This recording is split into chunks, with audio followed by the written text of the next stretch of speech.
inauguramos este nuevo ciclo de la editorial Tinta Matancera junto a la poeta, amiga y compañera Naikao, docente y militante de acá de La Matanza, poeta. Ya viene. ¿Cuántos libros tenés publicados, Ana? Algunos bastante. Yo traje algunos acá de mi autoría. De mi autoría son míos: Territorio, Tierra Viva, Hemisferio Izquierdo, ¿qué más? El Cuervo Blanco, Tierra Pura, Poemas Castellano Guaraní. Bueno, nada, la idea es empezar a charlar con los artistas, los poetas, los militantes de acá de La Matanza, y empezar a darle cierta organicidad a nuestro distrito de La Matanza, porque siempre que escuchamos noticias son noticias feas de nuestro pueblo, de nuestros vecinos, y pensamos que tenemos muchas cosas para decir, y que somos gente digna y que podemos caminar con la frente en alto. Entonces, en ese sentido es empezar a mostrar quiénes somos, ¿no? Como decía Omar en su momento, en la presentación del libro de la poeta María Sol de Domiole, es empezar a hacernos visibles entre nosotros mismos, quiénes somos. Y más que nada es eso. La idea es charlar un poquito con una amiga sobre su padre, el poeta y editor Omar Cao, y también sobre algunas cuestiones que están pasando acá en La Matanza. Así que primero, Ana, para arrancar esta conversación, así a grandes rasgos, ¿quién fue Omar Cao? Bueno, primero que saludo la iniciativa y apoyo la iniciativa también, no solamente la saludo, digamos.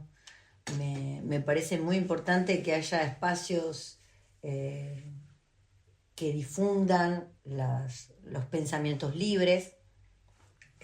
Ahora que la palabra libertad o la palabra libertario está tan manoseada, tan corrompida, ¿no? Tenemos que recuperar la palabra libertad o la palabra libre pensador o pensadora para volver a resignificarla, ¿no? A llevarla a su etimología original, que le pertenece a las personas y a los grupos y a los pueblos que realmente quieran el beneficio del conjunto. O sea, libertad no tiene que ver con hacer lo que yo quiera, sino tiene que ver con generar una vida, generar identidades que beneficien al conjunto, que le den un buen vivir, que le den una dignidad al conjunto, ¿no? En ese sentido, yo te puedo decir que tanto mi papá, Omar, como también su abuelo, o como también, mi abuelo, su padre, ¿no?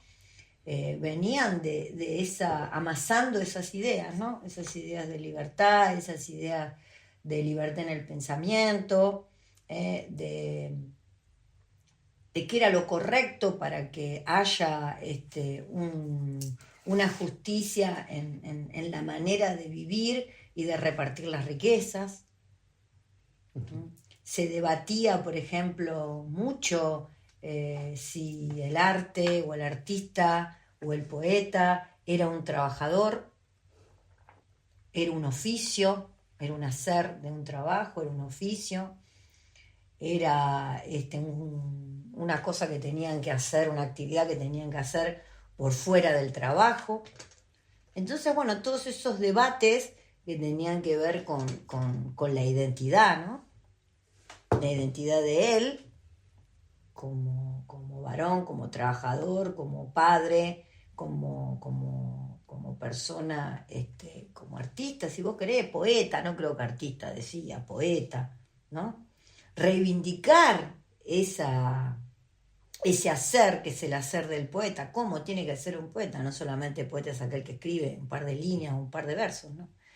Sino es aquel que asume la identidad del poeta como la persona que, bueno, que encuentra en ese lugar una identidad humana, ¿no? De pensar lo humano, de pensar lo de todos, no solamente un brillo o un nombre dentro de un concurso literario, un Nobel, ¿no? Que sería el lugar que el sistema le quiere poner. Al poeta nadie, ningún Estado o ningún gobierno o ningún sistema te hace que te recibas de poeta.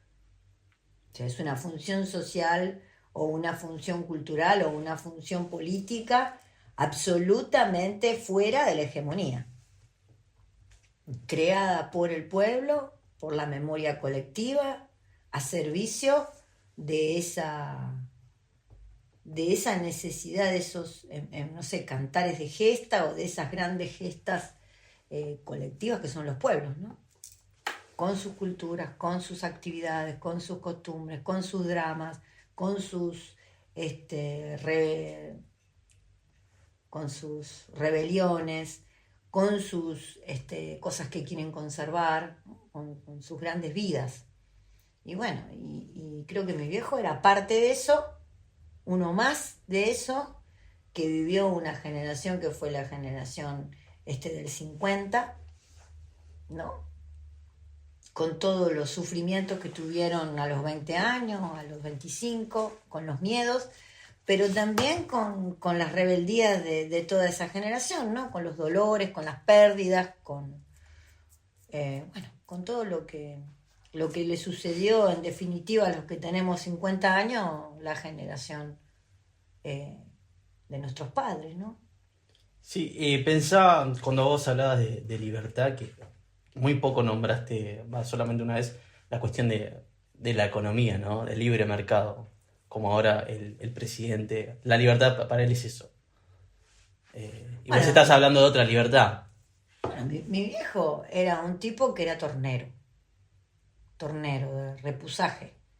Tenía un taller con los hermanos. ¿Dónde estaba el taller?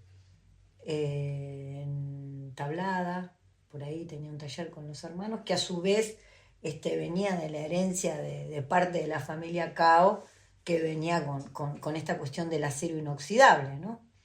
Viene de una extracción muy pobre. Mi abuelo era ladrillero, la generación, digamos, del 30, del 40, que hacía ladrillos con barro. Empezaron haciendo ladrillos ahí en Virrey del Pino, en el fondo de Virrey del Pino, no sé cómo se llaman los lugares, tienen un nombre, los lugares que se hacen ladrillos. Mi abuela era una mujer que trabajaba, digamos, en la costura, como tantas mujeres, digamos, del pueblo que trabajan en la costura. Los primeros trabajos que ha tenido la mujer trabajadora fueron los oficios textiles, ¿no?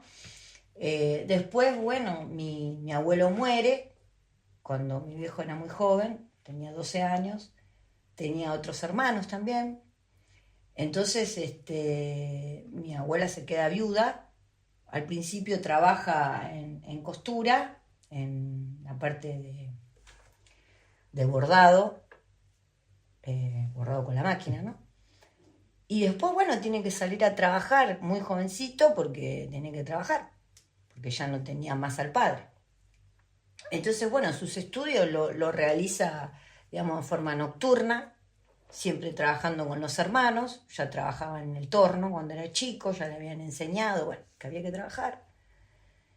Y bueno, y ahí también ingresa lo que es un pequeño mercado. O sea, ellos hacían su mercadería, sus pavas, sus ollas, todas las cosas que hacían, claro, y después ellos lo llevaban a vender a las provincias. En las provincias iban por las provincias con un coche, las vendían, qué sé yo, después volvían con toda esa plata y volvían a trabajar, ¿no? Ese era su trabajo. Entonces, ¿por qué lo podían hacer? Bueno, lo podían hacer porque había un desarrollo, un mercado, digamos, que permitía esa circulación. Después vino la apertura de las exportaciones, este famoso libre mercado, entre comillas, y destruyó todo lo que es el trabajo de nuestros padres, o sea, los que tenían pequeños talleres, los que tenían pequeñas producciones, no sé yo, cerámica. Mi vieja tenía un negocio que trabajaba con los ceramistas, se fundieron todos. O sea que cuando se habla de libre mercado, para mí hay una palabrita que está mal puesta, sí, libre mercado, pero bueno, ¿quién se beneficia en esa libertad? Bueno, Unos pocos. se beneficia la oligarquía de siempre y los grandes exportadores, ¿no? Que explotan acá, pero allá lo venden en dólares, ¿viste? Entonces cuando vienen, el cambio los favorece a ellos, y el todo por 2 pesos, que rompió también. Entonces las personas tienen objetos que son de muy mala calidad, pero que sirven. Entonces ya no le compran por ahí a otras producciones que cuestan más, ¿no? Pero que duran más también.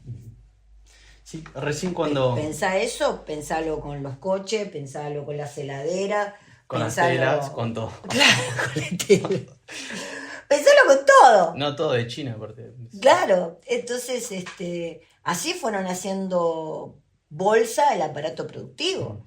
O sea, si esa es la libertad, bueno, entonces cuéntenme la libertad de quién. Y no nos estamos metiendo con los libros. No. Ahora, La destrucción de la industria editorial es tremenda. yo tengo algunos ahí que dicen impresos en China. Editoriales argentinas.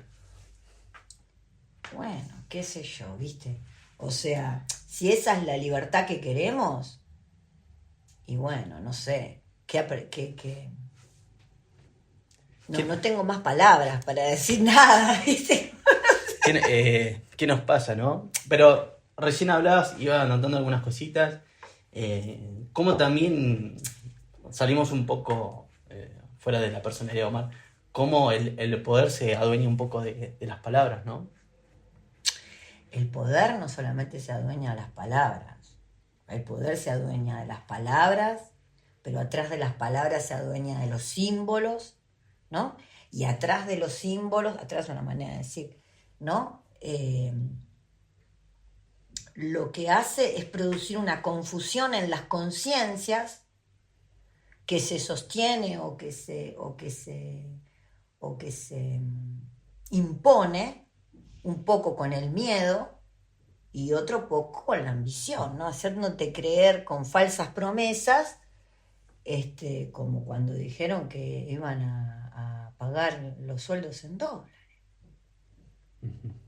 ¿No? Y te creyeron que le iban a Así será, ¿no? $1,5 millones, yo voy a cobrar, ¡wow! Qué mentira, ¿no? Bueno, pero digo, está todo bien que vos mientas. El tema es por qué le crees, ¿no? O sea, ¿qué te pasa dentro tuyo que tenés la necesidad de creer eso? Sí.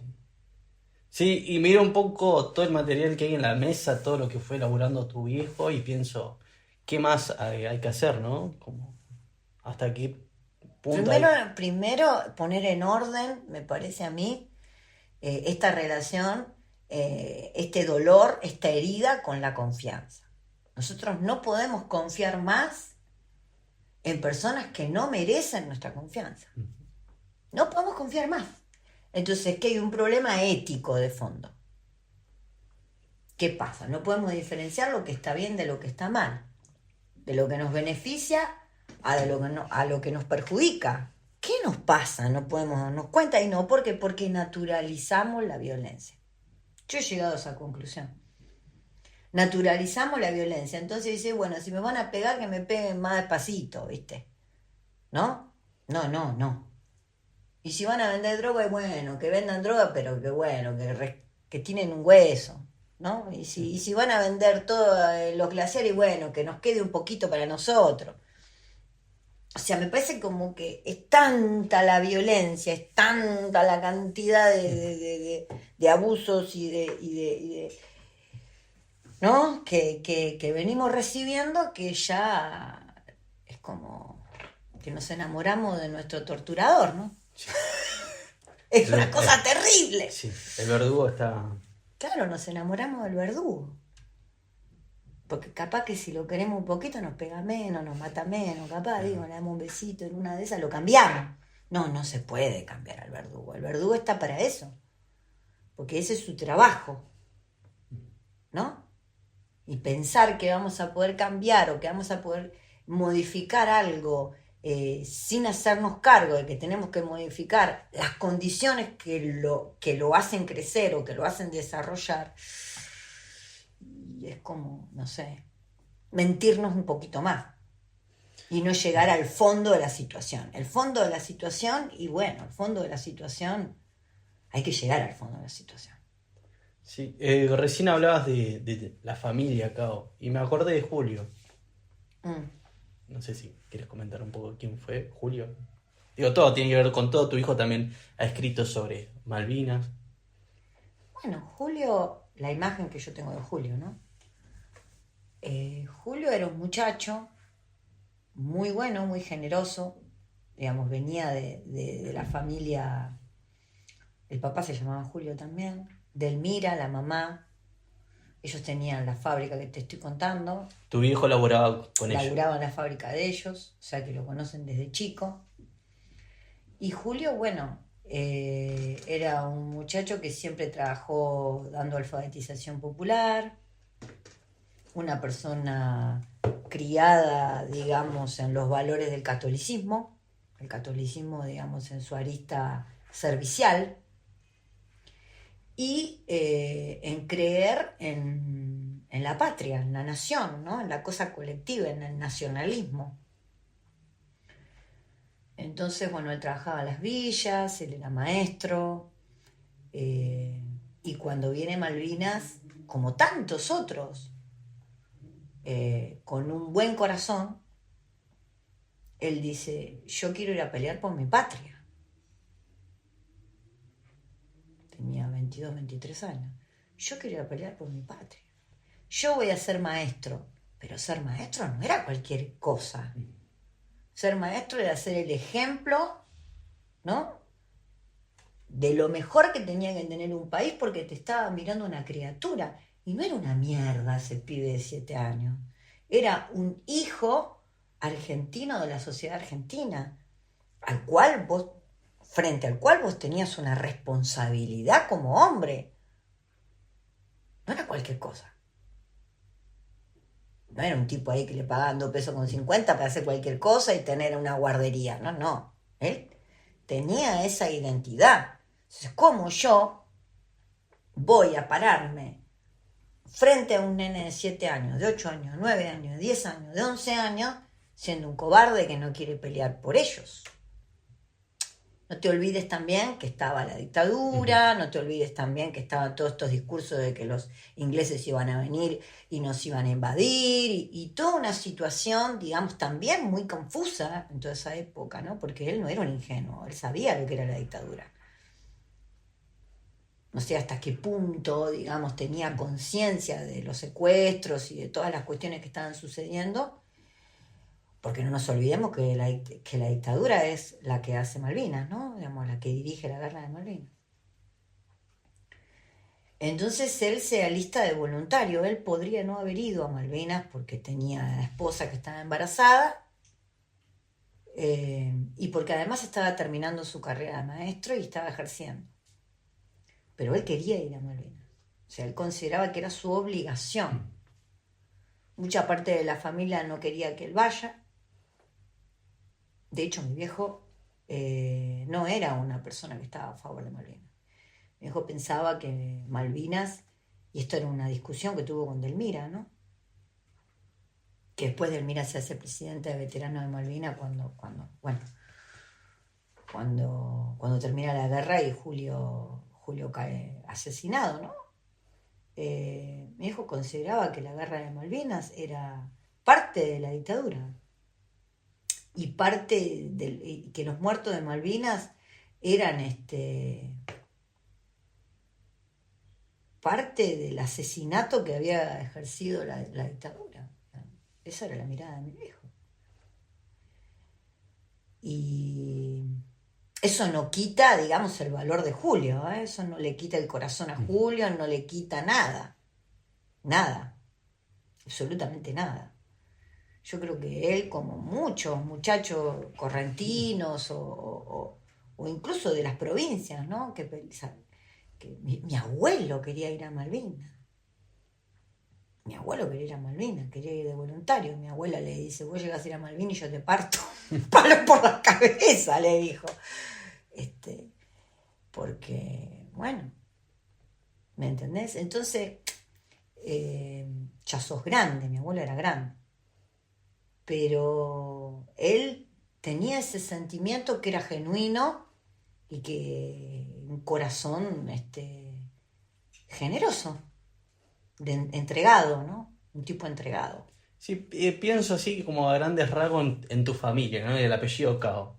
Tenés al poeta, tenés al docente, al maestro que va a la guerra, tenemos a vos también con tu compromiso en los barrios populares acá en Catán, Virrey del Pino. Después tenemos la otra pata, me acuerdo de un primo tuyo. Julio Cao. No. María.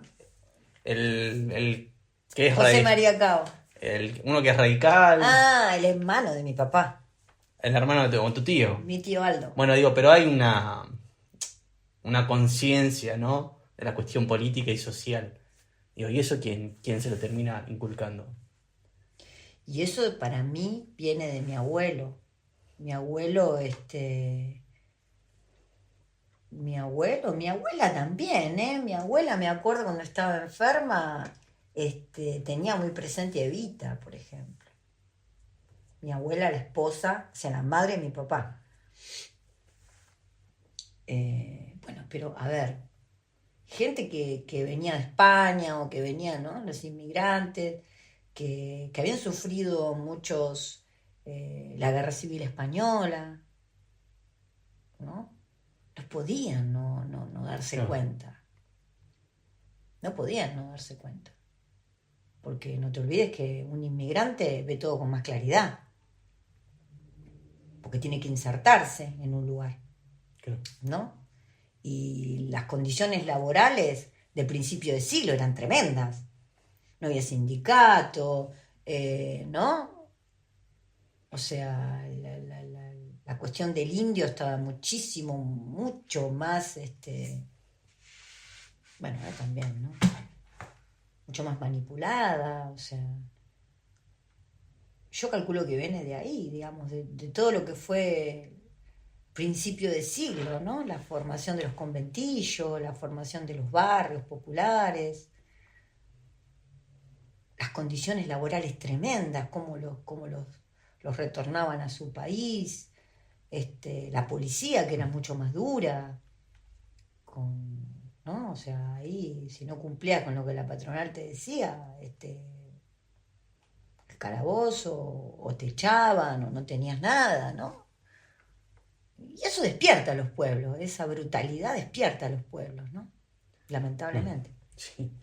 Y ahí pensaba también un poco en su formación, ¿no? También como poeta.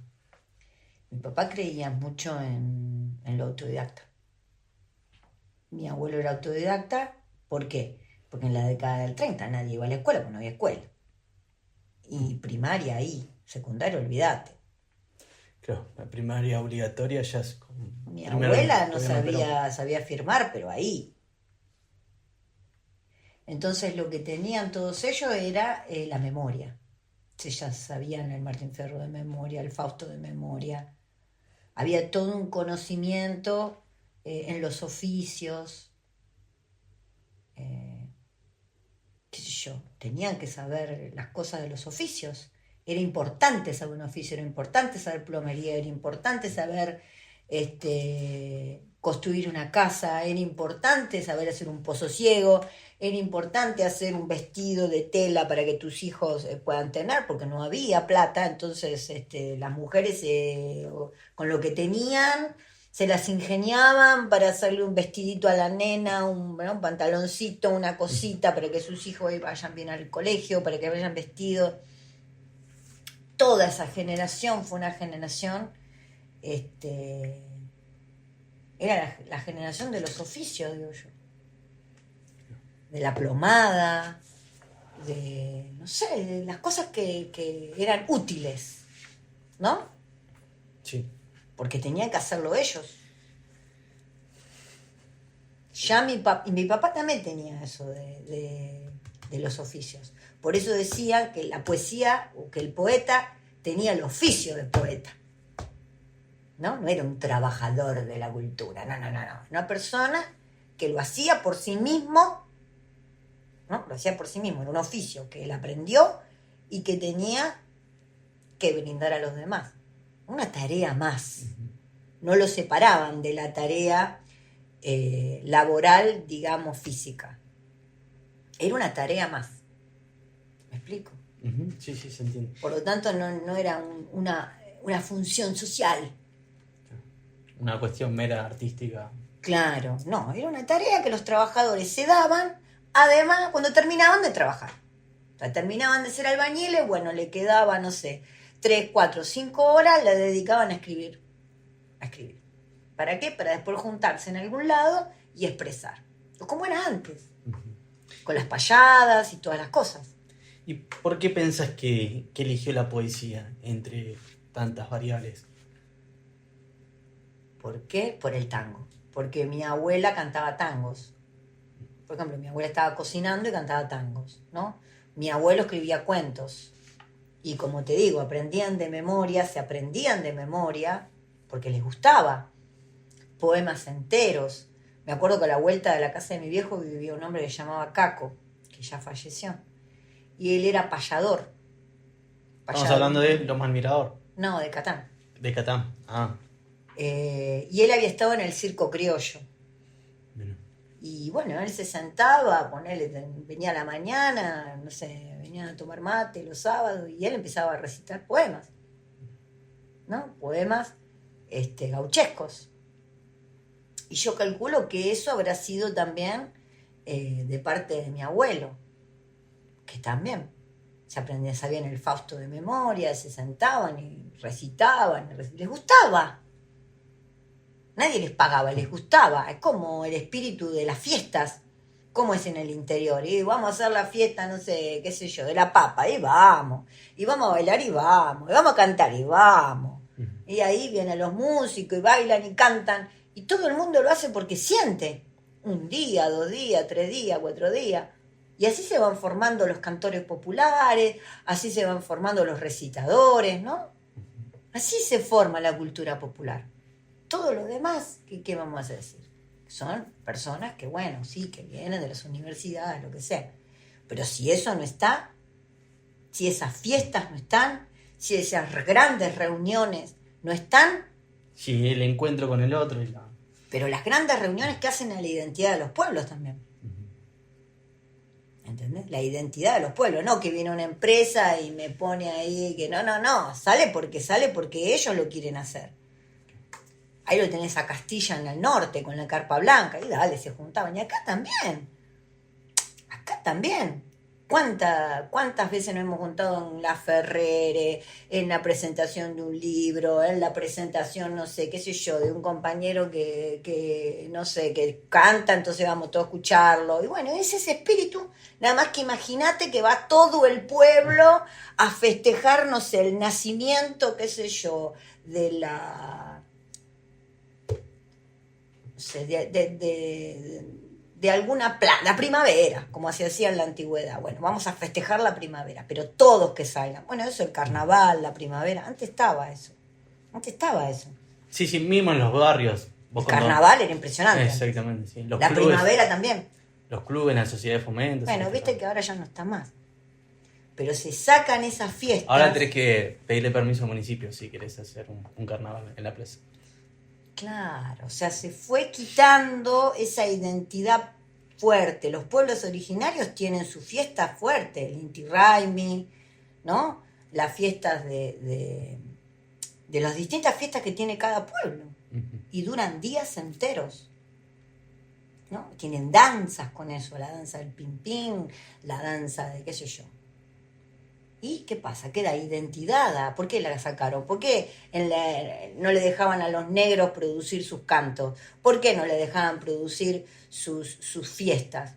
Y porque ahí se juntaban, hablaban, bailaban, danzaban, producían sus códigos de identidad, sus símbolos, reconfirmaban sus símbolos. Entonces estos se empezaron a dividir.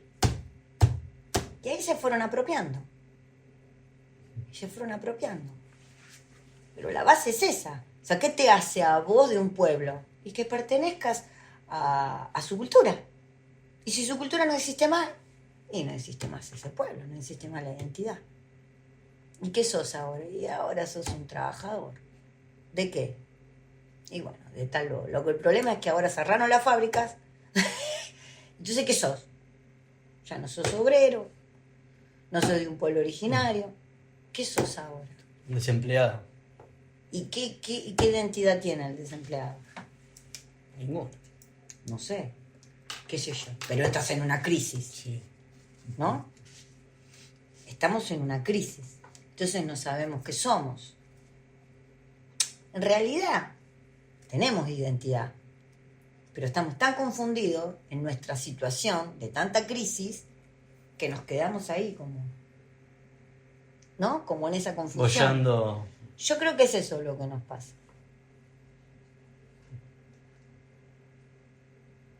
Porque sistemáticamente todas las identidades que se están intentando poner o se corren o se eliminan. Movimiento de mujeres. Ah, no, es una porquería.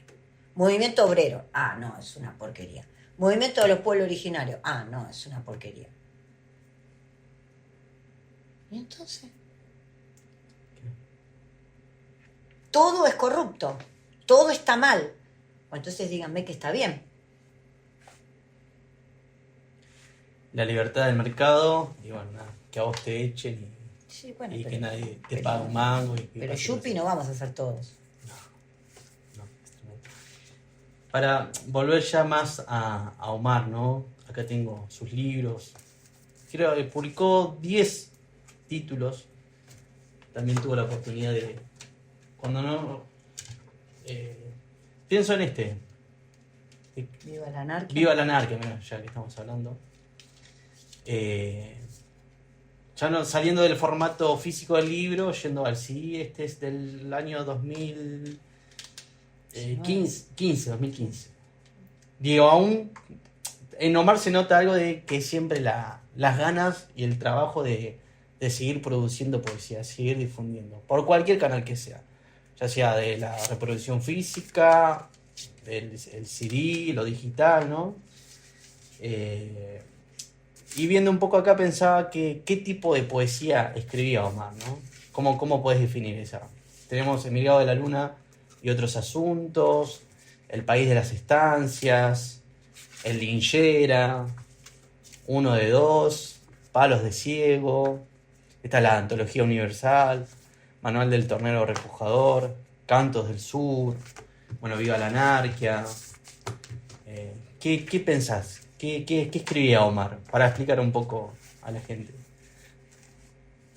Al pueblo matancero. Bueno, primero me parece que uno tiene que pensar bien para ingresar al mundo de un poeta o de una poeta en esta relación con la palabra o con el lenguaje, ¿no? ¿Qué es el lenguaje poético? ¿O qué no es el lenguaje poético? El lenguaje poético es un lenguaje que surge de la relación sincera entre esa persona y su propia vida, su propia vivencia, su propio sentir, que por supuesto no es individual. Nadie puede decir que una persona puede tener una vivencia producto de una experiencia personal, pero esa experiencia personal, el trasfondo, es una experiencia humana, ¿no? Si yo sufrí un desamor, ese desamor es compartido por todos, porque todas las personas en algún momento han sufrido un desamor. Por lo tanto, no es una experiencia individual. Cuando la persona que escribe se sumerge en esa memoria,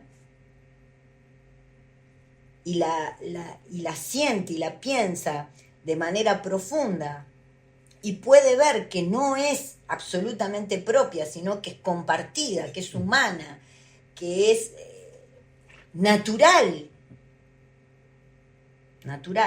de la vida humana, de la conciencia humana, esa persona está tocando el lenguaje universal, el lenguaje de la conciencia poética o de la poesía, digamos, como algo que nos une a todos desde la profundidad de la experiencia, de la vivencia humana.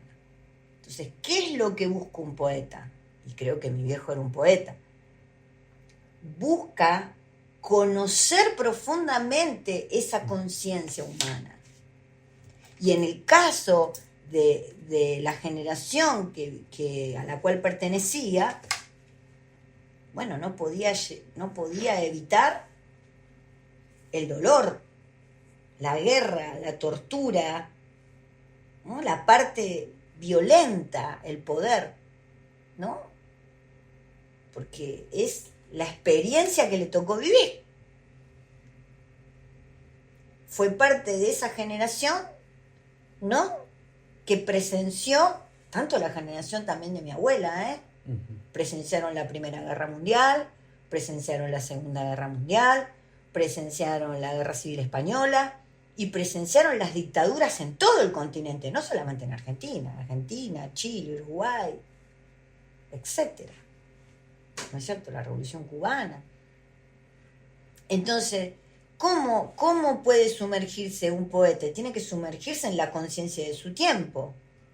Después está la manera en que lo expresa, pero tiene que saber cuál es su mensaje primero.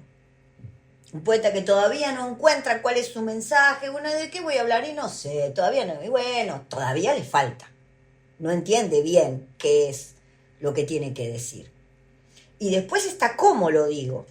En el caso del cómo, de la forma, yo creo que él, mira, entró en el realismo, en el surrealismo, en el lenguaje, ha explorado el lenguaje de todas las maneras posibles. Además, él me decía, no te quedes en la zona de confort. Yo me podría quedar en una manera de escribir con un moldecito, pero ¿sabes qué? No lo quiero. Me voy a otro lado. Entonces experimentaba todo el tiempo, no solamente con el lenguaje, sino también con su memoria, con su vivencia, con su alma, con su espíritu, con su vida, ¿no? Con su vida. Esto está bien, esto está mal. ¿Qué tenemos que hacer para que no nos golpeen tanto? Para que no nos quiten esta identidad. Sí. ¿No? Porque poeta forrajero, poeta metalúrgico, poeta artesano, poeta trabajador, poeta siempre. Bien. Y digo, yo cuando tengo tiempo escribo poesía, pero no soy poeta. ¿Qué hace? Depende ¿A qué hace un poeta? Y yo lo veo a Omar, digo, es un poeta. Lo veo a Gino, digo, es un poeta. ¿Qué hay en ellos que no los tienen cualquier poeta, ¿no? Cualquier persona que escribe poesía. Tienen identidad de poeta. Se creen poetas. Tienen esa identidad. Primero te tenés que creer. Tenés que asumir eso. Porque como te digo, no es que va a haber alguien que te va a dar el título de poeta, no es que vos estás 5 años, ¿no?, en una universidad y te recibís de poeta, no existe. 5 años estalló de escritura creativa. No existe eso, no. Es como los tipos que dicen, usted va 5 años y se recibe de chamán, no. O sea, no. O de madre, o de padre. Bueno, andá a la universidad católica que te van a enseñar a ser padre, o andá a la universidad, no sé, qué sé yo, al profesorado de padre. No, amigo, no. Entonces, son funciones o tareas, ¿no? Que las tenés que asumir como propias. Nadie te las va a validar, ¿no? A ver, ¿a quién le importa que vos seas poeta? ¿A quién le importa? Y yo siento que siempre y cuando la poesía se comparta con el otro, ahí sí, te va a importar a vos. Como lector, como persona que forma parte de una comunidad. Me pasó con la muerte del indio y con la muerte de tu viejo. Muerte cercana, reciente, leo sus textos y me impacta de una manera tremenda. Lo que escribieron después de la muerte cobra otro significado. Sí, pero el indio se lo hizo solo. Él solo se hizo su banda, sus cosas, porque él quería. Digamos, es como que la persona, de alguna manera, esa función se impone. Es una necesidad social, pero no es una necesidad ni del capitalismo, ni del feudalismo, ni del... No digo que en eso la poesía tiene, y después de la muerte del autor, trasciende. Uno se siente identificado con el texto. Y lo quiere, lo protege. Hay un tema, ¿no? Que siempre lo hablamos. O sea, si vos sos parte de un pueblo, no por el pueblo, sino por las condiciones en que está pasando ese pueblo, que tiene que ser exterminado, o que va a ser exterminado, ¿qué le importa la memoria? ¿Qué le importa las esculturas? Que en definitiva es un acto de memoria, es decir, por acá pasé yo, por acá pasó mi sentir. El Paseo de las Artes en la estación de la Ferroviaria. Por ejemplo, si yo soy una persona del pueblo Ona y entiendo que mi pueblo está siendo masacrado, ¿qué voy a esperar? ¿Que conserven mis actos de palabra? Y no. Entonces, cada vez, cuando un pueblo está más oprimido, ¿cómo se nota cuando está más oprimido? Y porque ya sus instituciones valen menos, sus escritos, sus lenguas valen menos, ¿no? Ya sus artistas, y bueno, ¿no? Después le dan el premio Nobel a algunos de vez en cuando para que digan, bueno, pero vos te das cuenta cómo ese pueblo cada vez pierde los referentes de todo lo que fue su historia, de todo lo que fue su memoria, de todo lo que fue su vivencia, de todo lo que fue... Y empieza a asumir otras cosas. O directamente destruido, sumergido en drogas, sumergido en prostitución, sumergido en juego, sumergido en otras cosas que lo alejan de su conciencia de quiénes son. ¿Y qué vamos a decir? Si no respetan a un trabajador, no respetan a una madre, no respetan a un discapacitado, que van a respetar un libro de poema. La verdad no significa que yo no lo respete, pero tampoco le pido peras al olmo. Entonces, en ese sentido, ¿quién tiene que cuidar? Nosotros. ¿Qué yo le voy a pedir al que me está destruyendo? Que me cuide. Pero hay algo que no... O sea, o yo soy una estúpida, o hay algo que acá no está funcionando bien, ¿no? Entonces, me parece que es eso. Ahora, ¿qué pasa? Sí hay que mostrar que las cosas tienen valor para que se valoren. Ahora, hay un montón de prioridades. Si yo no tengo para comer y voy a valorar un libro, y sí tengo que valorarlo. Porque una cosa es la pobreza y otra cosa es directamente ser un desclasado. Se puede vivir en la pobreza y ser una persona que valora lo que los demás hacen.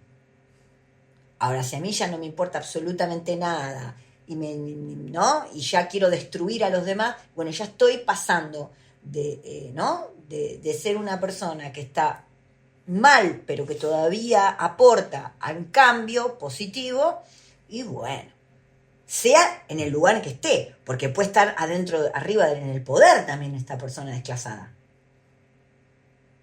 Pero es un desclasado. Es un delincuente.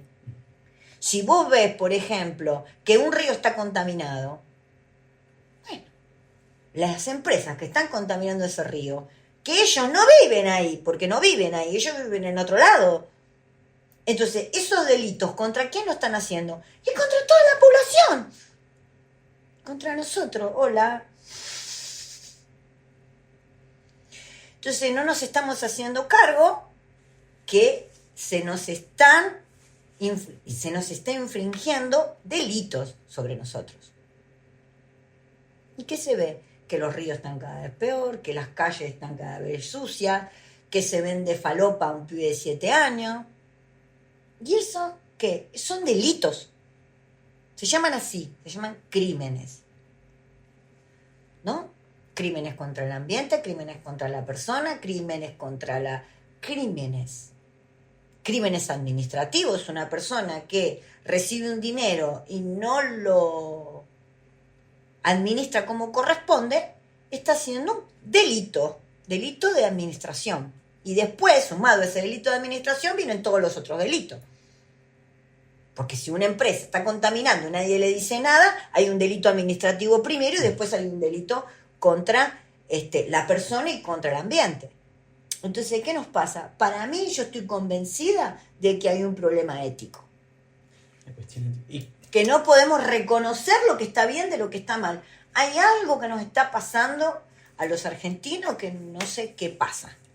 Pero para mí es eso el gran problema. Y en ese caos, Omar se lanzaba a la escritura, a la poesía. Yo creo que, mi papá tenía bien claro, digamos, que tenía bien claro quién era el torturador y quién era el torturado. Creo que eso lo tenía bien claro. ¿Lo puedes recordar en algún poema? ¿O en algún verso que identifique bien? Y por ejemplo me acuerdo que hay unos poemas que se llaman Defensa, ¿no? Entonces dice, por un hombre bien alimentado, ¿no? Esta cosa de la dignidad, ¿no? Que es a dónde tenemos que volver. Y bueno, tenemos que volver a tener la dignidad de las cosas básicas, digamos, cubiertas. Mi abuela era una mujer que limpiaba a sus hijos, ¿no? Que les daba de comer, lo mismo mi abuelo, esas cosas elementales, que hacía la comida, que tenían la cama limpia, que tenían una mesa con un mantel, con un plato, con una comida caliente para cuando venían de trabajar, que tenían, no sé, un baño donde bañarse, un momento para bañarse, ¿no? Se sentaba a la mesa y le preguntaba, hijo, ¿qué te pasó? ¿Cómo estás? ¿Cómo te fue en el trabajo? Las cosas elementales, ¿no? De la reciprocidad entre las personas, del cuidado por un hijo, por un... ¿no? Interesarte, a ver, fuiste a la escuela, a ver, ¿qué hiciste? A ver, mirá qué bien, estás aprendiendo a escribir. Qué lindo, escribís, ¿no? Escribiste un poema, qué lindo, cantaste una canción, a ver, esas cosas que tienen que ver con la amorosidad, que tienen que ver con la reciprocidad de una cultura, sino ¿qué es la cultura?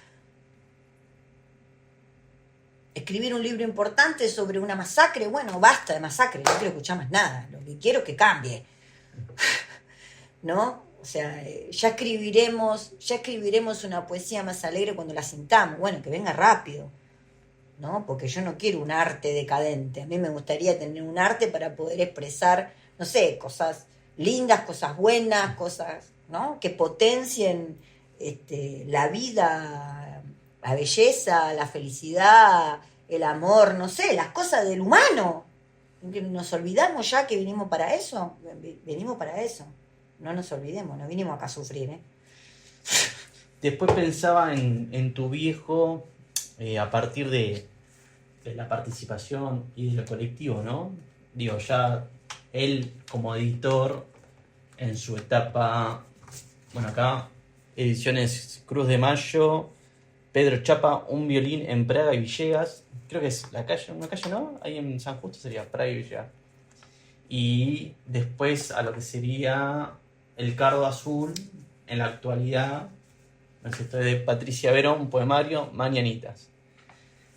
Yo pienso en su rol como editor, su participación en el Lagrimal Trifulca, con la familia Gandolfo, bueno, lo que es la edición de la revista La Luna que se cortó con la botella, que está acá. Este es su la primera edición de la revista, está del 76. La participación en la antología de poesía argentina, selección e introducción de Raúl Gustavo Aguirre, también con quien se codiaba, ¿no? Era un poeta. Y después, más adelante, el suplemento El Ángel de Virrey del Pino, de los kilómetros. Esta es revista, Grupo Literario Per Se, revista cultural Quirón, Villa Saores, San Justo. ¿No? En él se percibe como una cuestión más que vos también lo nombrás, del trabajo en colectivo, ¿no? En grupo, y no de sentirse poeta y ser el iluminado, ¿no? ¿Cómo ves eso? Bueno, yo lo veo con esto, te vuelvo a repetir, digamos, las gestas, ¿no? Las gestas que hacen a la memoria colectiva, a la memoria de un pueblo, a la memoria, a la tradición, a la oralidad de un pueblo. Muchos se hacían alrededor de un fogón. O sea, se ponía un fuego y alrededor las personas iban contando historias o iban inventando, como hoy hacen los chicos del rap, los muchachos del rap, ¿no? Que de manera espontánea. Otros tienen en la memoria ya los temas, ¿no? Por ejemplo, el folclore, que es una joya de la literatura argentina, qué sé yo, tipos como Ayala, tipos como Castilla, tipos como Dávalos, ¿no? Que le han dado un nivel poético al folclore impresionante, ¿no? Y que esas imágenes, ¿no? La imagen de lo que es el río Paraná, la imagen de lo que era Manuel Tango, la imagen de lo que eran los conventillos, las cosas a querosén, ¿no? No sé, todo lo que son esas imágenes, esas metáforas que le han tocado vivir a ellos, necesitan ser transmitidas, pero antes quedan en la memoria. Sí, digo, pero para ir al... Entonces ellos se sentaban alrededor de una mesa, puede ser alrededor de un fideo con tuco, alrededor de un fuego, claro, alrededor del mate. Entonces uno decía, bueno, ahora yo voy a contar un cuento, Pedro, por ejemplo. Terminaban de comer y Pedro, que era un narrador oral, que después escribió ese Violín en Praga y Villegas que vos tenés ahí, Pedro después se escribía. Pero Pedro se ponía el sombrero, se ponía la cosa y empezaba a narrar sus cuentos después de comer, ¿me entendés? Qué sé yo, la breve historia del Plumetí o un Violín en Praga y Villegas, todo eso él lo sabía de memoria.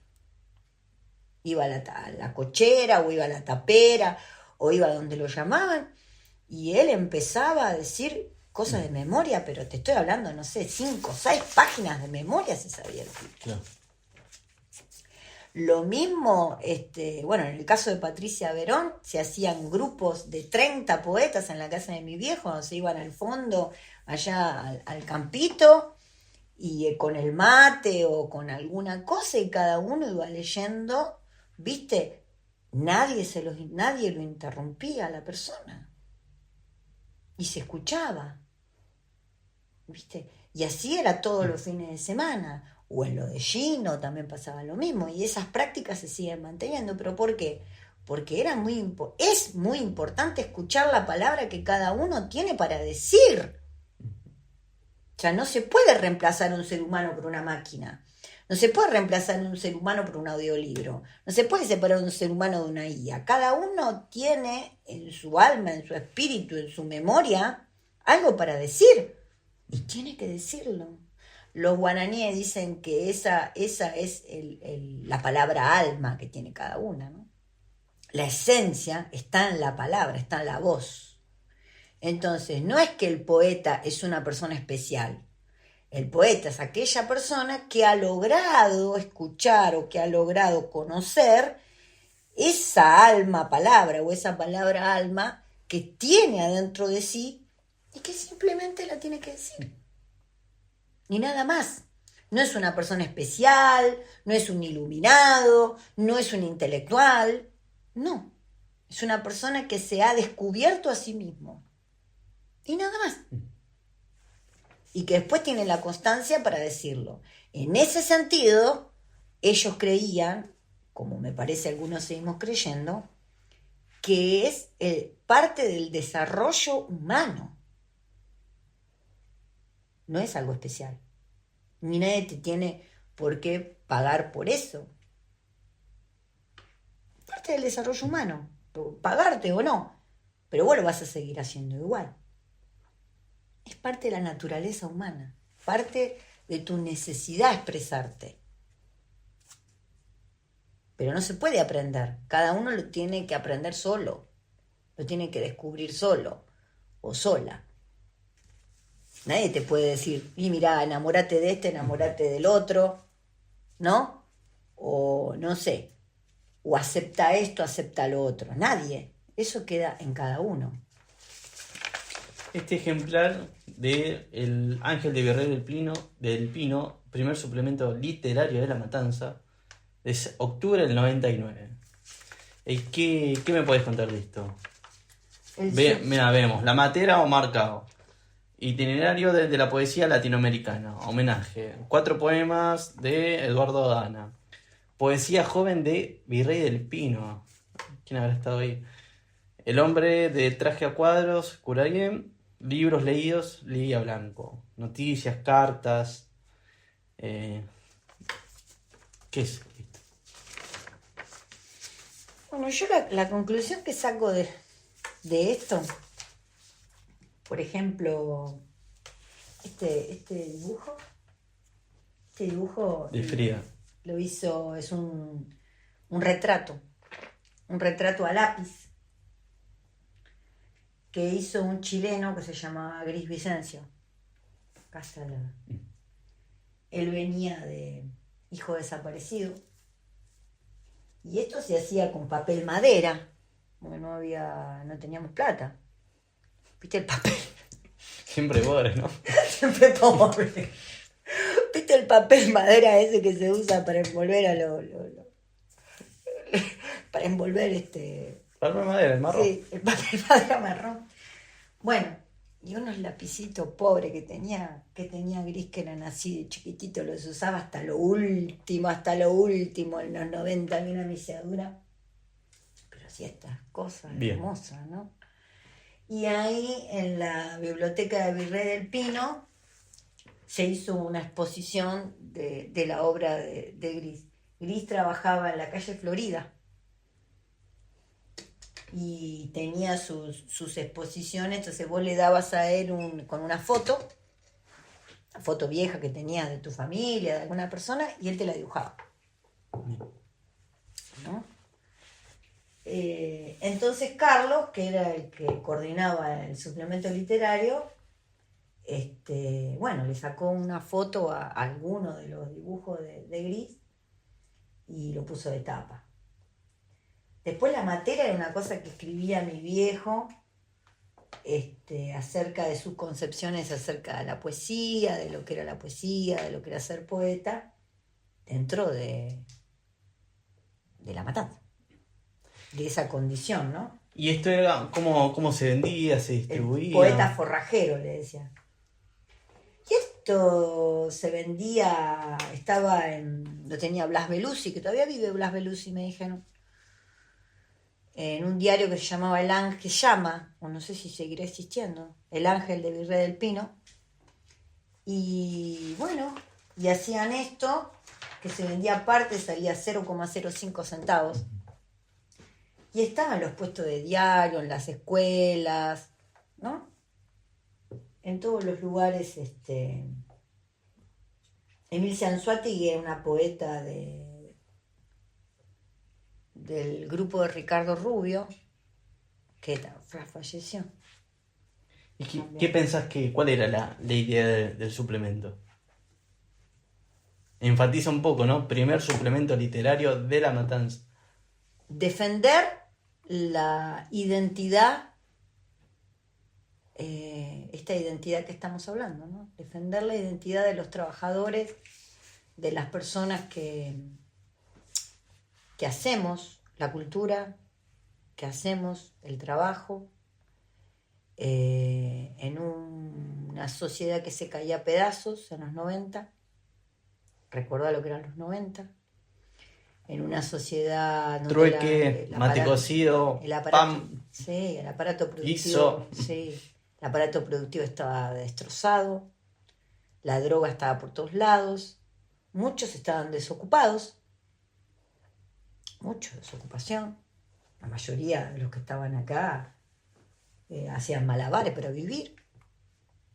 Y yo creo eso, ¿viste?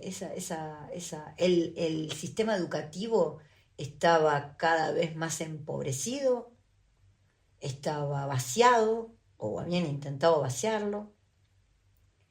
Y era la resistencia de un grupo de personas que no quería transformarse en esta cosa desclasada, ignorantes, ¿no? Que no querían ser arrastrados por ese tsunami neoliberal, y resistían de esta manera, ¿no? Muchas personas, por ejemplo Graciela, que era la esposa de mi viejo, primero laburó para Alfonsín, o sea, para el plan de alfabetización, y después la escuela. Mi viejo trabajaba también algunas en el taller, en lo que quedaba del taller, en la forrajería, vendía libros. Carlos había tenido un accidente en la fábrica, le habían con los dedos. Bueno, pero tenían una cultura, pero tenían una identidad. Para ir también un poco ya cerrando la conversación con Anaí Cao, que creo que es valioso recordar a nuestros poetas, ¿no? De la tierra, de nuestra tierra. Pienso en los orígenes.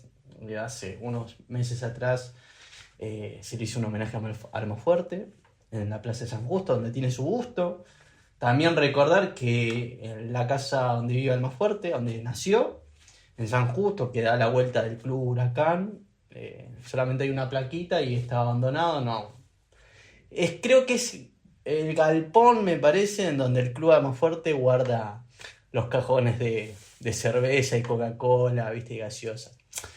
¿Qué quiero decir con esto? Que el espacio en donde nació nuestro poeta, por alguna forma decirlo, porque a partir de la figura de Almafuerte, La Matanza y La Plata y otras ciudades construyeron su identidad: club de barrio, calles, nombres de empresas, colegios, instituciones, le pusieron el sello Almafuerte. Bueno, la misma banda y Iorio se identificaron con eso, digo. A partir de esa identificación, nosotros como matanceros tenemos olvidada su casita, ¿no? Y hay gente viva en otros municipios, pilla, que piensa un poquito más y dice, no, che, me parece que la casa de María Elena Walsh la podemos hacer un centro cultural en donde la gente venga y disfrute y vea cuál fue su obra. Pensaba un poquito en eso, en la figura de Omar y en tantos otros compañeros y compañeras que se dedican a defender la cultura y a pensar y a escribir desde la matanza, ¿no? Que es lo que a mí y a muchas otras personas le importa, ¿no? Somos casi 2 millones de personas, somos la quinta provincia y no es poco lo que hacemos. No es poco, se aporta mucho y creo que hay que poner en valor esto, ¿no?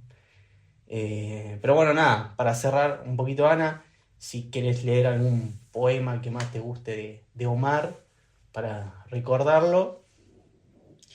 Bueno, sí, por un lado, continuar con lo que vos estás diciendo, también remarcar la tarea que que vos y otros compañeros, pero también vos estás haciendo con la editorial. Me parece que este proyecto de la editorial, que ahora toma el nombre de Tinta Matancera, es un proyecto que necesario, que da dignidad a la identidad, ¿no? Porque hay identidades como las identidades de los oligarcas, como las identidades de los asesinos, como las identidades de los dictadores, que no tienen dignidad, que no aportan absolutamente nada, ¿no? Y eso también hay que remarcarlo, porque digo, si todo está bien y todo es lo mismo, entonces qué importancia tienen las cosas, ¿no?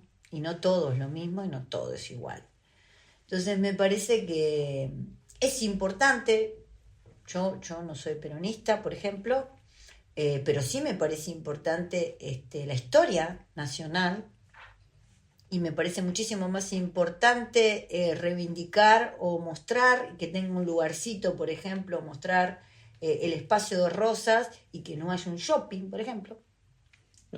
¿No? Digo, la Casa del Más Fuerte, como no sé, el Paseo de las Artes, que hace un rato Paseo de las Artes, nombramos de La Ferrer, ¿no? salías de la estación y había esculturas que, Sí, que había donado, que los artistas que de acá de La donó, Matanza, que donó Alfredo Zapata, uh-huh, ¿no?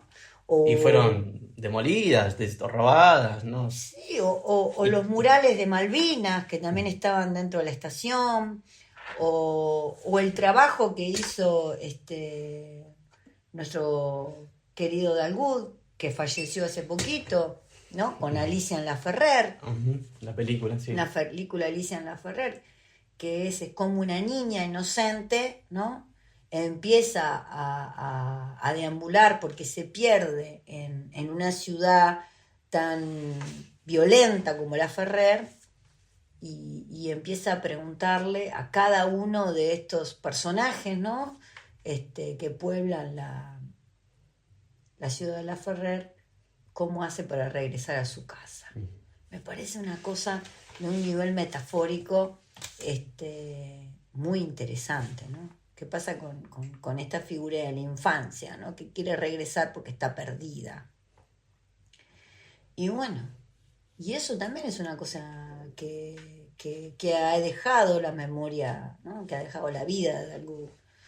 Otro día fuimos al homenaje de Gino y estuvo presente, por ejemplo, esto, ¿no? Entonces hay espacios que reivindican la tarea, la memoria, el esfuerzo, ¿no?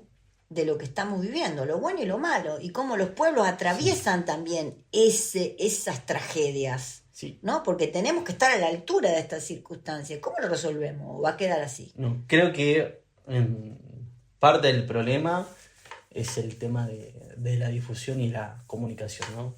Cuando pierde un gobierno, entre los militantes dice, uno de los problemas fue la comunicación, ¿no? Dentro de la campaña y cómo se expresan las ideas. Pero digo, me pasó cuando fui a la Feria del Libro, que las editoriales chiquitas con muy buenos proyectos tenían poca gente, había poca difusión de lo que se hacía, y realmente es valioso que hacen el trabajo que hacen los compañeros acá de Matanza. Entonces yo pienso que hay que darle una vuelta de rosca a esto que llamamos comunicación y redes sociales. Parte de esto es una semillita, un aporte más al trabajo de todos para desvelar un poco, sacar el velo y decir, bueno, che, se están haciendo cosas lindas, sí, importantes acá. Yo en ese sentido conozcamos, difundamos. Sí, yo voy a ser un poquito más dura con todo esto. Yo creo que acá hay una cuestión que tiene que ver con la toma de decisiones. Uh-huh. O sea, acá hay un territorio, un lugar que cuestiones que se administran, bienes que se administran, un dinero y una organización. Y una voluntad. Y esa voluntad es una voluntad, por supuesto, nosotros somos personas democráticas, que tiene que ser democrático. Uh-huh. Pero yo creo que tiene que haber una mayor injerencia de una democracia directa. Entonces, en materia cultural, en lo personal, yo creo que el camino no es el mercado interno. El camino es la democratización de los medios de producción, comprar concretamente una imprenta o 2 o 3 imprentas y generar una política editorial que venga de la municipalidad o de la provincia, ¿no? Gestionada o acompañada con un grupo de personas que vaya decidiendo qué autores va a publicar. Fernando Espinosa. No, Ediciones Fernando Espinosa no. Ediciones de la provincia de Buenos Aires o ediciones de la municipalidad de La Matanza. Los gobiernos van cambiando, pero lo que tiene que no. Van cambiando. Que no nos gusten los colores no significa que no cambie. Entonces, para que haya una alternativa política, y bueno, tiene que haber una mayor participación, tiene que haber una mayor apertura en las decisiones y que cambie, digamos, las estructuras políticas. No que el Estado se haga más grande o que el Estado sea más chico, digamos, ¿no? Porque evidentemente hay una cuestión de a qué tipo de país queremos. El país del mercado interno no va, ya sabemos que el país del mercado interno no va. Entonces, ¿qué tenemos que hacer? Activar las fábricas, las fábricas, las cuestiones masivas. Una imprenta que sea de los habitantes de La Matanza, no de Fernando Espinosa. Fernando Espinosa es un administrador. Es lo mismo que yo te diga, es mía la escuela. No, no es mía la escuela. Yo imparto, ahí estoy trabajando y los chicos no son míos. Yo estoy dando ahí un aporte a la educación pública. ¿La educación pública de quién es? Y de todos los argentinos y argentinas. Sí, yo lo que voy es que la imprenta tiene que ser de la gente. En todo caso, de la gente que hace cultura, que es la más interesada, digamos. Que el rol, ¿no?, de los centros culturales, el teatro, lo de Gino, la tapera, y demás activistas, por así decirlo, de la cultura, del arte, militantes, es la mayor difusión en lo posible de sus actividades, ¿no? Y aprovechar la herramienta de las redes sociales, en donde todo el mundo puede ver esto que hacemos, ¿no? A ver, seamos concretos. Mirá, el Lagrimal Trifurca, pero yo de Rosario, yo te hablo de 2000, una tirada de 2000. Yo te hablo en un plano general de toda actividad cultural. No te hablo de las imprentas, de las editoriales. Bueno, pero vos hablas de políticas culturales. En este caso. Las políticas culturales, ¿por qué se vinieron a pique? Porque no fueron las correctas. ¿Ah? Porque mañana vos tenés que viene, digamos, un gobierno de derecha, de ultraderecha, o como vos quieras decirte, ¿y vos qué te quedó? Y no te quedó nada, porque te agarraron los subsidios, y los subsidios volvieron al lugar, que ya sabemos que vuelven. En cambio, si vos tenés una imprenta, o 2 imprentas, que se maneje, digamos, de manera más autogestiva, o con mayor grado de participación de la población, ¿qué van a hacer? Tienen que cerrar la imprenta. Entonces vos tenés 1000, 2000, 3000 ejemplares. Sí, ahí creo que debatamos qué hacemos con los impuestos, debatamos qué hacemos con los recursos. Sí. ¿Entendés? Entonces, ahí, ¿de quién va a ser la responsabilidad? Y de todo, porque todos van a hacer lo que estemos participando en las decisiones. O sea, yo no me puedo hacer cargo de una decisión que yo no tomé. No. Entonces, que cada vez yo estoy más lejos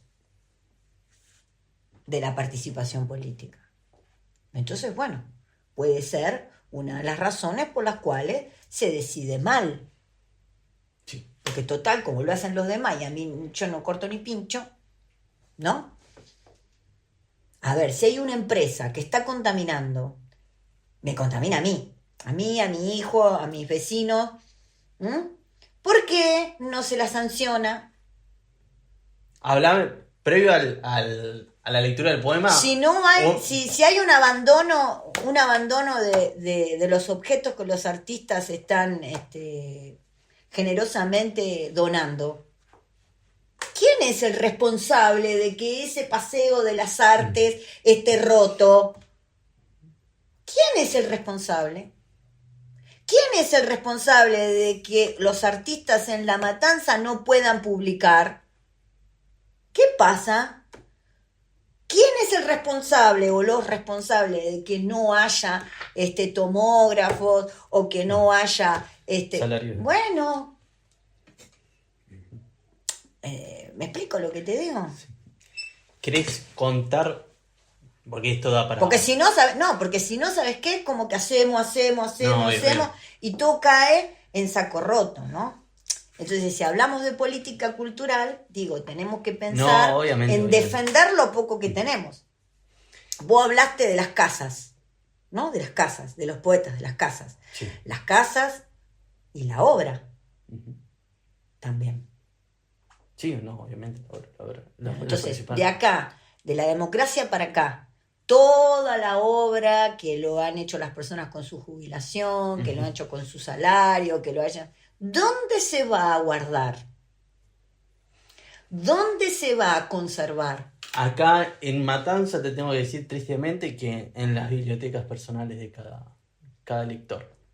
Por eso, parte de la edición que vamos a hacer ahora de Tu Viejo, en la cual estamos trabajando juntos, va a ser eso, ¿no? Colección de una bibliografía de La Matanza. Autores, poetas, mujeres, hombres que hayan pensado y escrito desde La Matanza. Bueno, pero volvamos a lo mismo. ¿Dónde se van a guardar? ¿Por qué las personas se frustran? ¿Por qué las personas se frustran? Los pintores, los músicos, los cineastas, los documentalistas. ¿Por qué? Porque no lo están valorando. ¿Y quién tiene que valorar? Bueno, o el mismo pueblo, dentro de las organizaciones culturales del mismo pueblo, hacer pequeñas bibliotecas, como era antes, pequeñas bibliotecas. O exigir espacios dentro de los territorios que conserven la obra de los trabajadores de la cultura. Tenemos universidades que cumplan su rol.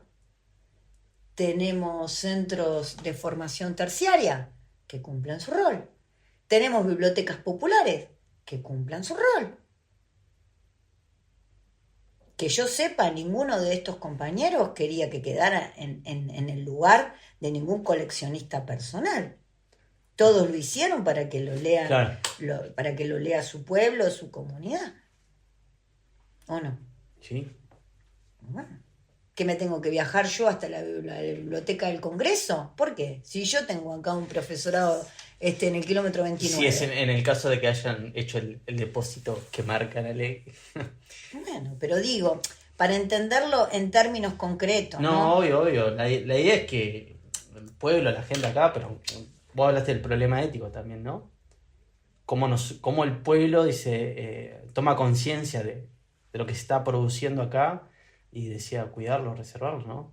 Y hablar de las instituciones, las asociaciones civiles. ¿Quién decide cómo nosotros conservamos nuestras cosas? Yo me acuerdo que mi abuela me decía, ¿no? No, lo que pasa es que tu abuelo no puede trabajar en invierno. No podía trabajar en invierno porque como el barro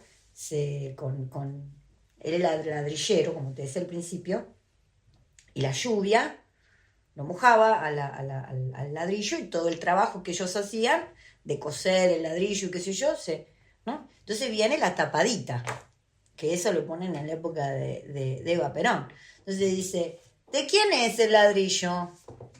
¿De quién es el ladrillo? Y bueno, yo lo estoy haciendo, ¿no?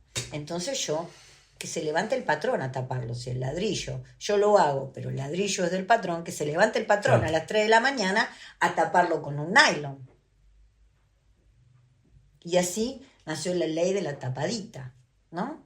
Que era que los trabajadores, no se tenían que hacer cargo de tapar los ladrillos.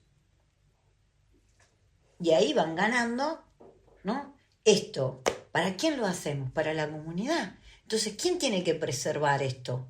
Nosotros. Pero nosotros, nuestro dinero se lo damos a otro. o no pagamos más impuestos, o nos hacemos cargo nosotros de la administración, o las personas que están administrando nuestros bienes responden a nuestros intereses, una de tres. Porque así no va. No, así como viene la cosa, no.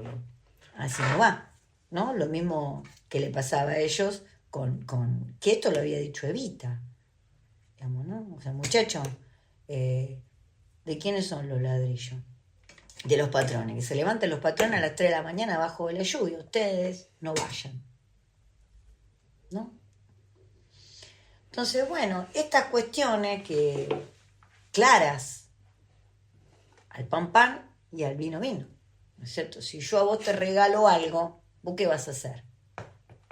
¿Lo vas a tirar? No, cuidado. Yo no te regalo más nada. Atesorarlo. Bueno, yo no te regalo más nada, se lo doy a otro.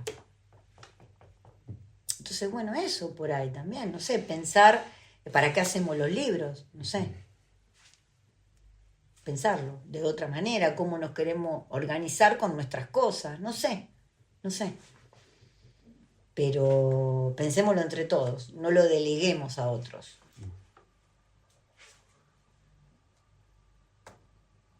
Entonces, eso. Esta editorial que vos querés hacer, Tintas Matanceras, también hay que pensar quién la va a defender. El sindicato de... Sí, no, bueno, es... sí, mientras no, sea un sindicato de trabajadores genuino, está todo bien. No, creo que es lo que estamos empezando a construir, ¿no? Acá va a requerir de mucho laburo, ¿no? Y de años de formar esa conciencia, ¿no? Para que la gente también pueda disfrutar un poco de lo que hacemos nosotros, ¿no? Y no disfrutar también de... ¿Puedo decir que tenemos tanto tiempo? Y yo hoy salí de trabajar y vinimos acá con el compañero Matías Mazurana a preparar esto. Tenemos tiempo, no podemos hacer el tiempo. No, si bueno. realmente nos apasiona lo que hacemos, hay tiempo. Bueno, pero que no se pierdan las obras. No. A eso me refiero, ¿no? Por ejemplo, Pedro ya murió. Almafuerte ya murió. Omar ya murió. Galgut ya murió. Y otros que están como en ese proceso. ¿No es cierto? Entonces, bueno, digo, valorar ese trabajo. Hay personas que por ahí no aportaron libros, aportaron, no sé, otras cosas. ¿No es cierto? Aportaron a hacer casas, otros aportaron trabajo en fábricas, otros aportaron, no sé, algo en la obra pública, pero nosotros estamos haciendo la sociedad. Volvamos a recordar eso, el valor que tiene el trabajador y el trabajo del trabajador o la trabajadora, ¿no es cierto? Entonces, no es cierto, no es que tenemos un salario y nada más, estamos haciendo una tarea, un trabajo. Y el trabajo es importante. Después, bueno, lo demás es importante también, pero viene del trabajo, ¿no? Dignificar ese trabajo.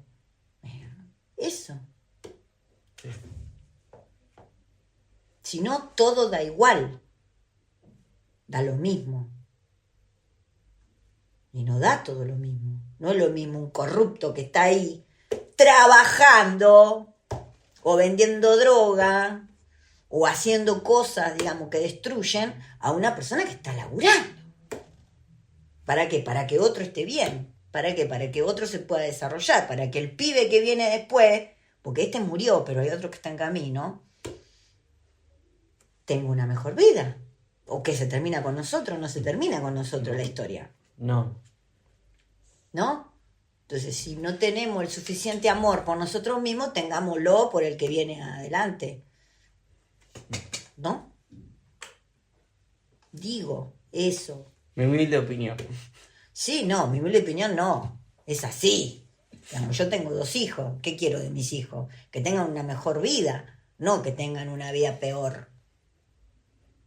¿Entendés? Y los hijos de mis hijos, ¿qué quiero? Y que tengan una vida mejor.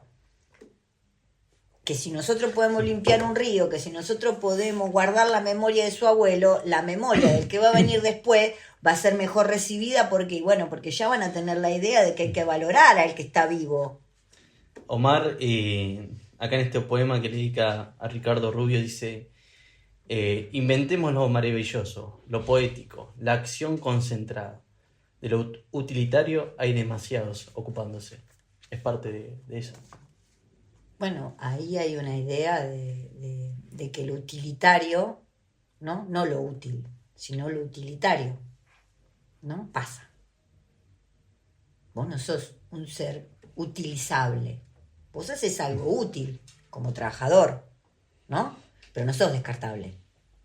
Por lo tanto, mereces un respeto, mereces una jubilación, mereces una familia que te contenga, mereces algo que si te está pasando algo, mereces que te atiendan en una sala. Sí, y también... ¿No? No sos algo descartable. No, ahí habla, dice...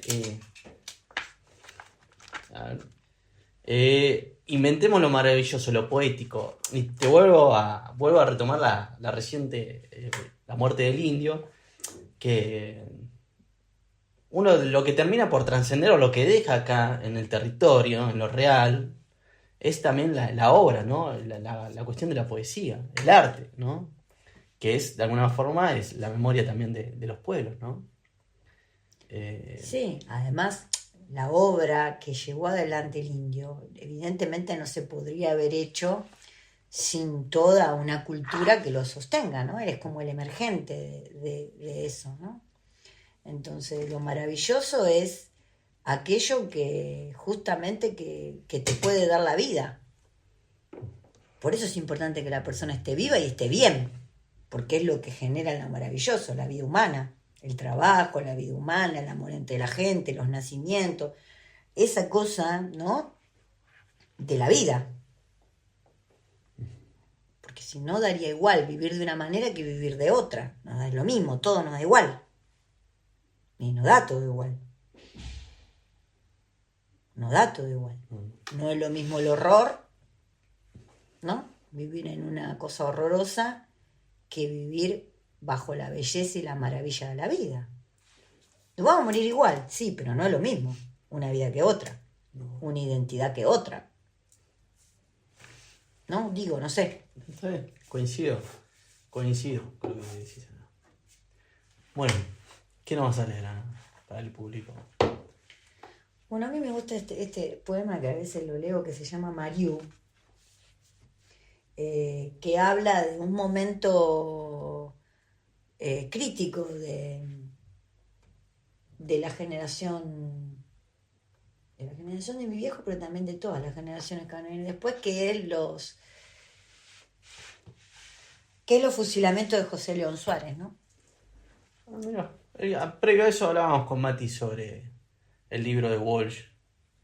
Operación Masacre. Y bueno, y del golpe de Estado que le dan al peronismo en el 55, ¿no? De los aviones, del zumbido de los aviones, ¿no? Mucha gente de Matanza que vive acá recuerda el zumbido de los aviones. Sí, y hay algunos que otros, porque están los testimonios que habían arrojado una bomba cerca del regimiento de acá de La Tablada, ¿no? Que por ese momento estaba. Qué trágica que es La Tablada, ¿no? Sí. Qué lugar tremendo La Tablada, ¿no? Sí. Bueno, entonces hay una serie de poetas, siempre históricamente, que han conservado la memoria de la historia, la épica de los pueblos, ¿no? Después tenés poetas que son más bien religiosos o místicos, y después tenés poetas más amorosos, más de la vida del amor, ¿no? De los trovadores por ahí. Pero hay algunos poetas que son poemas épicos, de la épica. Y este poema yo creo que está dentro de eso, que conjuga un poco los migrantes, ¿no? Los inmigrantes, toda esa cosa que ha tenido la etapa del peronismo, ¿no? Que ha... Y Matanza se hizo inmigrante. Seguro. que ha consolidado, digamos, el sindicalismo oficial, que después, bueno, son los traidores de la CGT, pero que en algún momento, digamos, se da ese paso de la FORA a la organización hacia el Estado, ¿no? Y eso se hizo con los migrantes, sobre todo italianos, españoles, de toda clase, ¿no?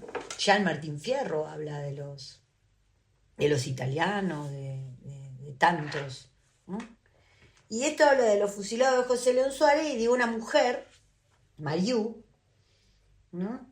Que piensa que está en la guerra. Mariú piensa que está en la Segunda Guerra, que volvió a la guerra. Y bueno, sí, estaba en la guerra, pero bueno, no estaba en la guerra mundial, sino que estaba en la guerra de la Argentina, ¿no? La propia Marina bombardeando a su pueblo. Imagínate una mujer que vivió la guerra, cuando ve venir esos aviones tremendos, ¿no? Que bombardean, dice, volvimos a la guerra, por favor, vamos a buscar comida, ¿no? Porque se viene la guerra, ¿no? Vamos a acumular comida porque no vamos a tener más comida. Lo que vivieron los europeos, ¿no? Que no tenían para comer por la guerra. Toda guerra es así. Entonces él se pone en ese alma, en ese espíritu, y dice así, ¿no? Dice, Mariú, ve a buscar Fariña que se viene la guerra.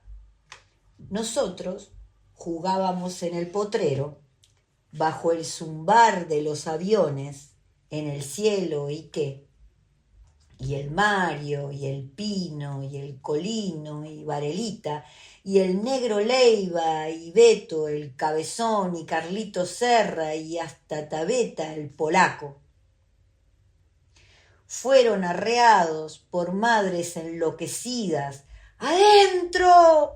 ¡Adentro! ¡Aseguro! ¡A buen cuidado! Cuando volvió el padre del trabajo, fuera de hora, ya estábamos en lo de la abuela, según la nota que le dejó mamá. Canallas, nunca le perdonaremos haber asustado a los chicos con el ruido de sus estúpidos aviones prepotentes. Nos estarán fusilando eternamente en los basurales. Fuerte, ¿no? Ese momento que quedó en la memoria de tantos argentinos, ¿no? Y bueno, y él lo que ve es eso, digamos, cómo se le habrá cruzado a... El bombardeo es en el 55, me estoy haciendo de memoria, los fusilamientos son en el 56, cuando ya el peronismo, Perón exiliado, ahí empieza la resistencia peronista, digamos. Con los compañeros se empiezan a organizar en las casas, que vienen, los detienen y los fusilan. Antes eran las 11:30 y a las 12 Aramburu hace la ley marcial. Claro. Que ese fue el conflicto. El conflicto. Sí, digamos, si a estos compañeros los fusilan antes de la ley, claro, después exactamente. del toque que de es lo queda. que investiga Walsh y... Exactamente, que es lo que investiga. Y él demuestra Claro, que lo matan, claro, que los matan, digamos, entre comillas, ilegalmente, ¿no? Pero bueno, Ana, primero que nada, gracias al compañero Matías por estar acá, gracias a la compañera Eugenia por brindar la cámara, a vos por venir, tómate tu tiempo y esperamos que esto sirva para el bien de nosotros, ¿no? Del pueblo. Yo no lo dudo. Es un granito de arena en un desierto, arrojar una botella al mar con algún mensaje esperando que alguien lo agarre. Y bueno, nada, de a poco. Yo creo que no es tan así, porque en realidad... Dame un mensaje de esperanza. Lo que nosotros estamos haciendo es continuar el trabajo, ¿no?, que otros han iniciado. Entonces, En ese sentido, no estamos llevando solamente un granito, estamos llevando todo No, ese tenemos la espíritu espalda. y todo ese trabajo, digamos, La mochila cargada está. que muchos han iniciado. Porque vos ves, qué sé yo te decía en el tema del suplemento literario, ¿no?